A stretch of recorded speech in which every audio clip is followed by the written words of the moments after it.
Hi everyone! Thanks for tuning into the 17th Take, a project brought to you by the Community College of Philadelphia's Communication and Media Studies program and CCP TV studio. I'm your host, Sianni Strickland, and as always, we're coming together to dig into the stories, experiences, and issues at the heart of Philadelphia.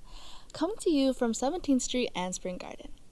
In today's episode, the 17th Take cast members will dive into what it really means to be a first-generation college student, the pride, the pressure, and the environmental toll that often comes with being the first in your family to pursue a higher education. I'm joined by my lovely co-hosts, Destiny and Leslie.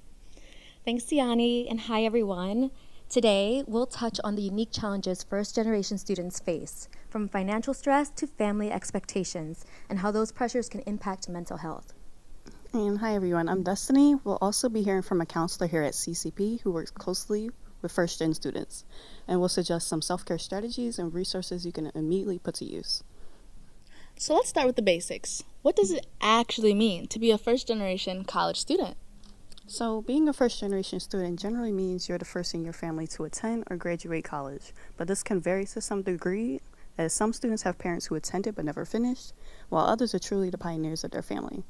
So first-generation students also come from many unique backgrounds, but many of them come from low-income households. There's an article I read on Best College that highlights a big income gap based on education level.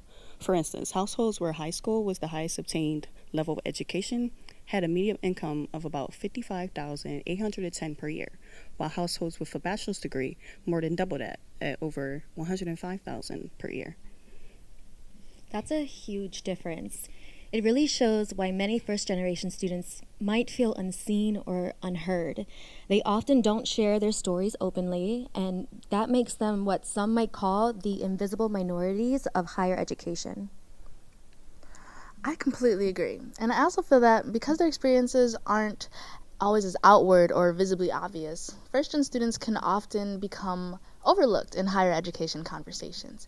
I mean, the term itself, invisible minority, reflects the reality that many first-gen students blend into the college's landscape, despite overcoming hurdles behind the scenes like limited guidance, family responsibilities, and systematic gaps, with many of their peers may never even have to even talk about. That ability to be free from that mental load in itself is a privilege, really. Yes, the challenges that first-generation students face are very apparent. So, why do you think it is that first-generation college students face increased barriers when pursuing college? That's a really important question. One of the biggest reasons first-generation students hit more obstacles is because they're often figuring out everything out for the first time. Unlike continuing generation students whose parents may have already understand how college works, many first-gen students don't have that inherited college culture knowledge. So things like choosing classes, understanding financial aid, or even knowing who to ask for help can feel very overwhelming. On top of that, there's the pressure of family expectations and the stress of navigating financial decisions without much guidance. All of those factors together create a heavier load for first-generation students compared to their peers. I absolutely agree. Like a 2023 study in the Barrow Journal indicates that first-generation students experience higher levels of academic, financial, and family distress compared to continuing generation students. They often navigate this college culture alone, lacking prior knowledge about what to expect, including potential financial aid opportunities. This unfamiliarity can lead to increased mental health challenges as they seek ways to fund their education, exceed expectations, and all while adapting to a new environment. Right, and that lack of guidance doesn't just affect how they feel, it shows up in their day-to-day college experience too. Studies have found that first-generation students are less likely to use campus resources or get involved in things like clubs, internships, or research opportunities with faculty. And it's not because they don't want to, it's often because no one's shown them how to access those spaces or even that they're supposed to. So that isolation Destiny mentioned really extends into all of those areas of college life.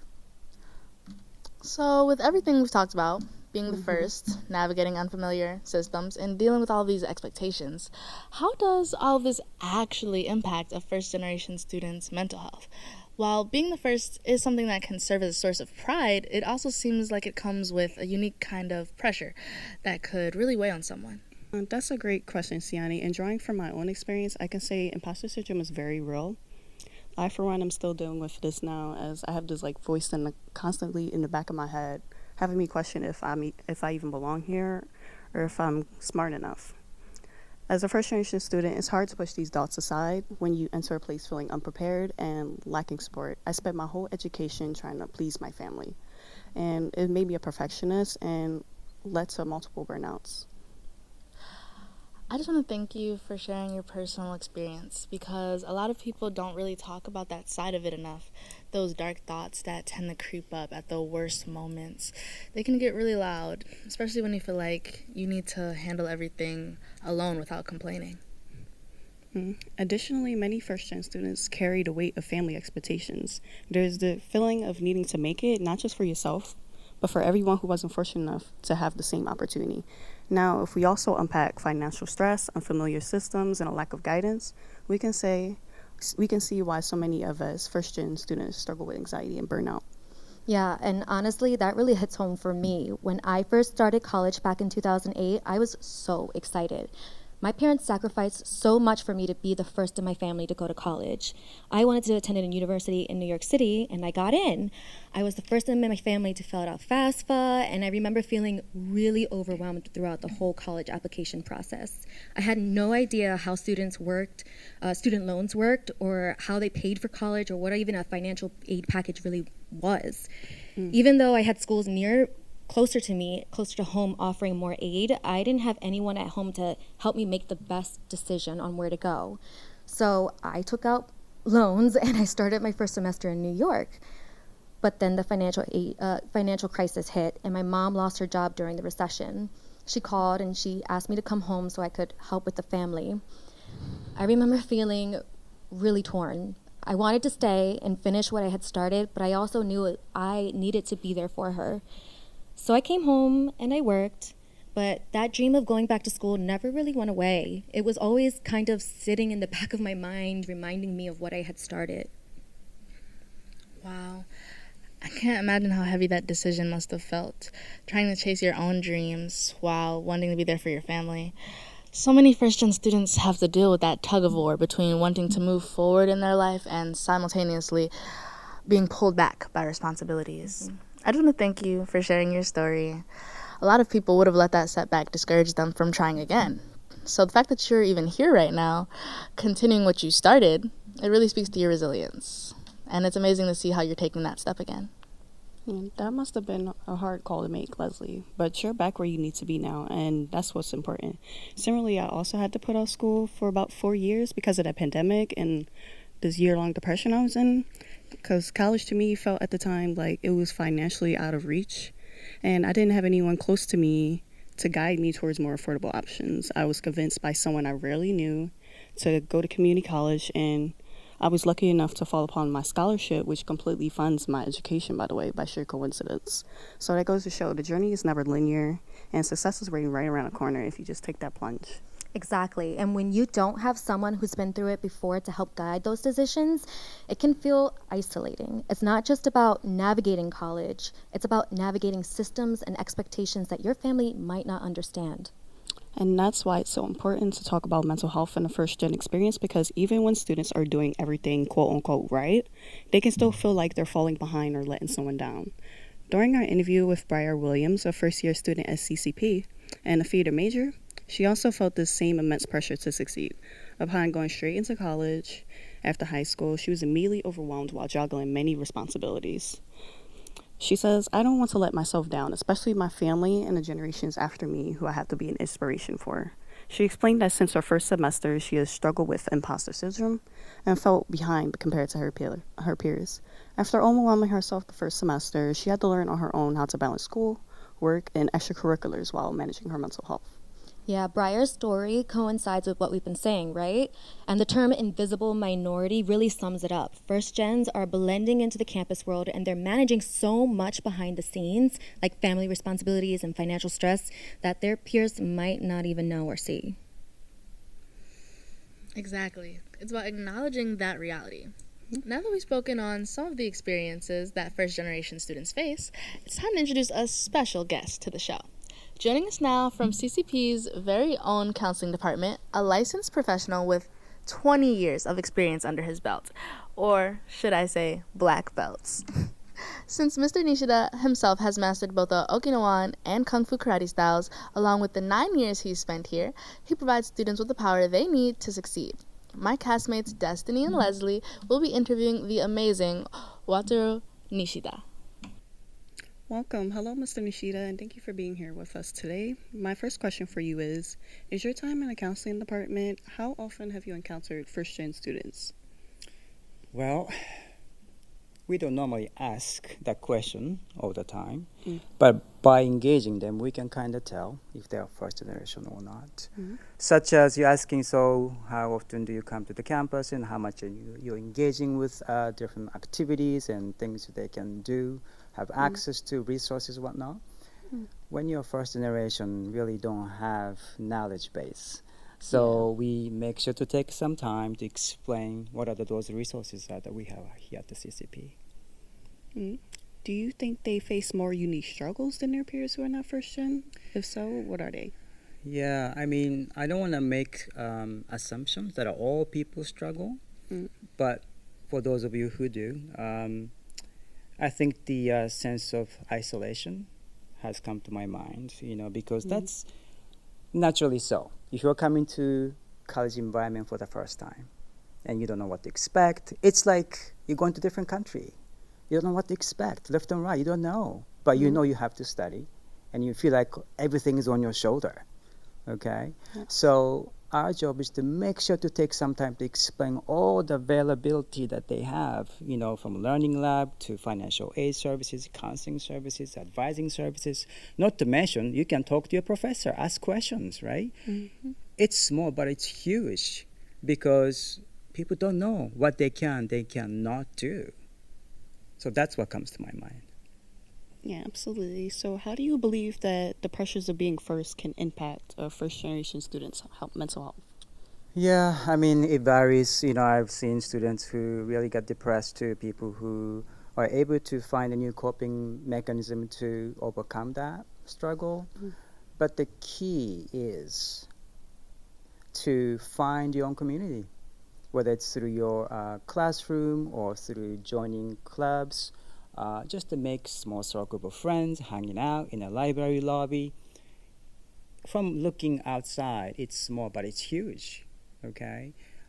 The isolation is the number one killer in terms of exacerbating this mental health condition to sometimes extreme some kind of addictive behaviors to it's hard to put yourself out of that once you put yourself in a negative cycle.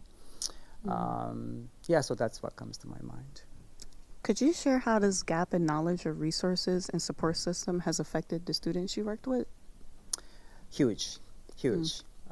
Like I said, when we work in a higher education setting, we assume things a lot, okay? That, you should know this already, right? No. We deal with students, like I said, it's like this is a new country for them. We have to take some time to explain from 1 to 10, one by one. By taking some time, not only they now know the choices at hand, but also they don't feel ashamed to ask questions, okay? By engaging repetitively, and also you cultivate a sense of trust with counselor or advisor, sometime instructor, and professors.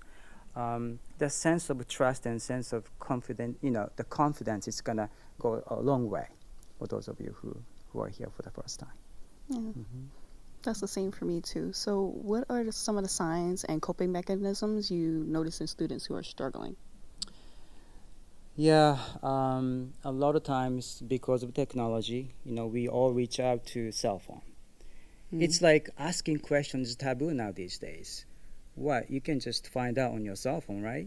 That's the mentality, the Gen Z. I don't want to assume everybody's like that, but my generation, it wasn't like that, right? Well, I'm going to ask questions to somebody they know.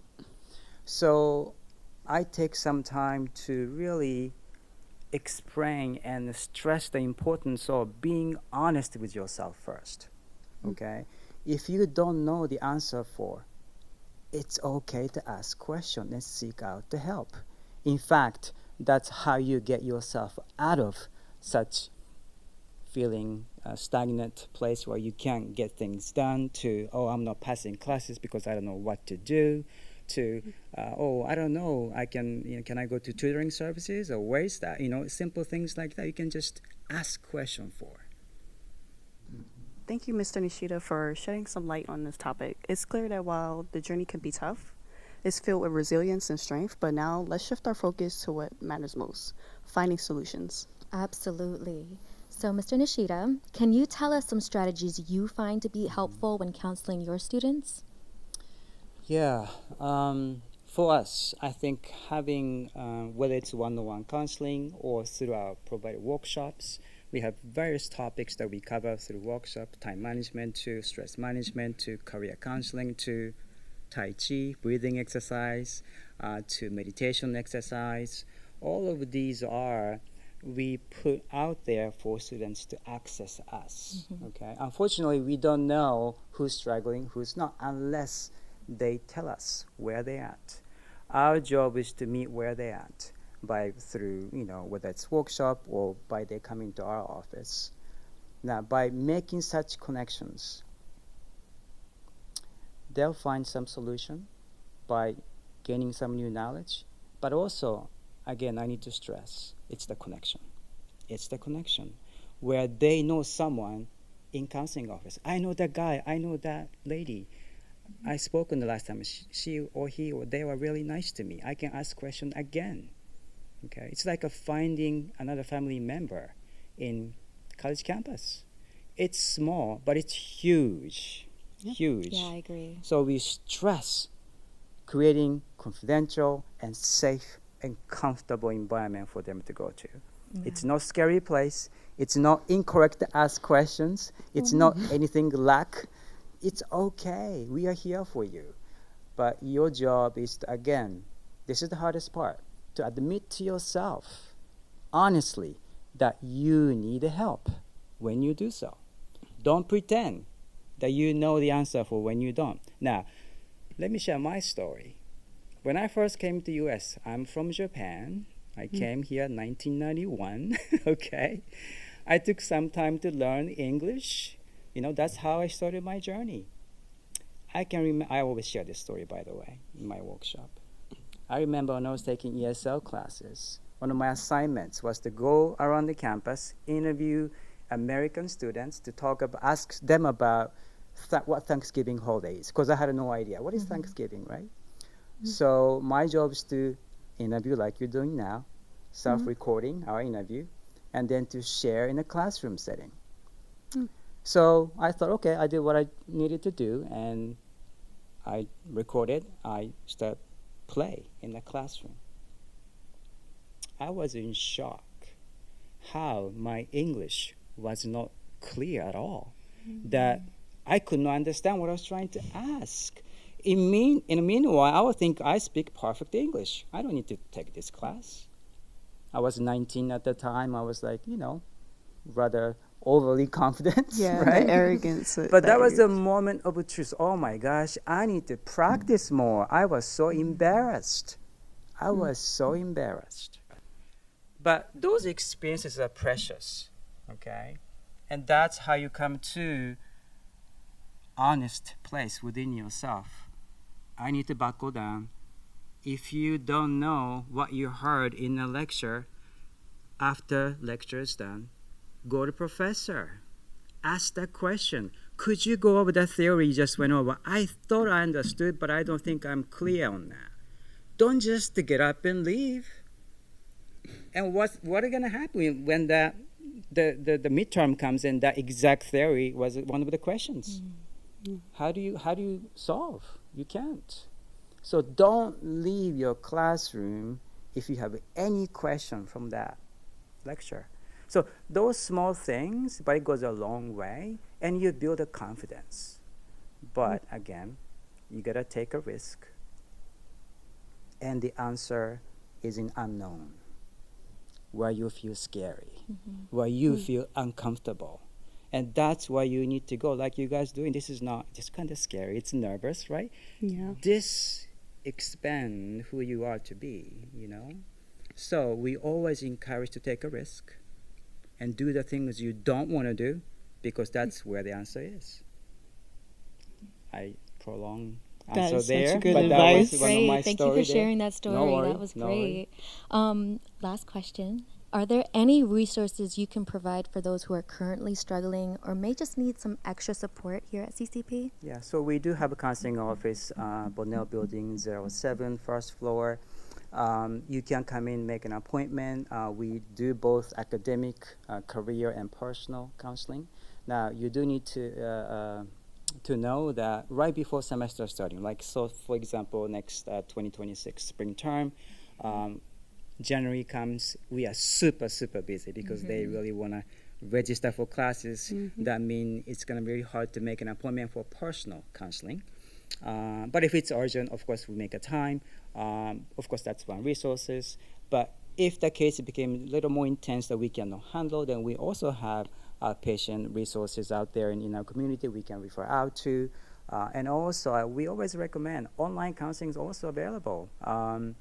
You think that's kind of distant because you don't really see them in person, but there's beautiful platforms out there that you can actually pick and choose the therapist you want. You can read their history, cultural background, and the case they can focus on. So there are so many resources. But if you want to know more about that, yes, come to counseling office. We'll talk about that. Yeah.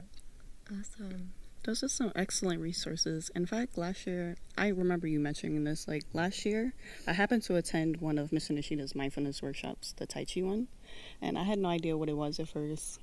I remember that day being extremely overwhelmed with classes, and this workshop really opened me up. And it was like the most stress-reducing experience I've had on campus. I walked out more energized and clear-headed than when I walked in. Yeah.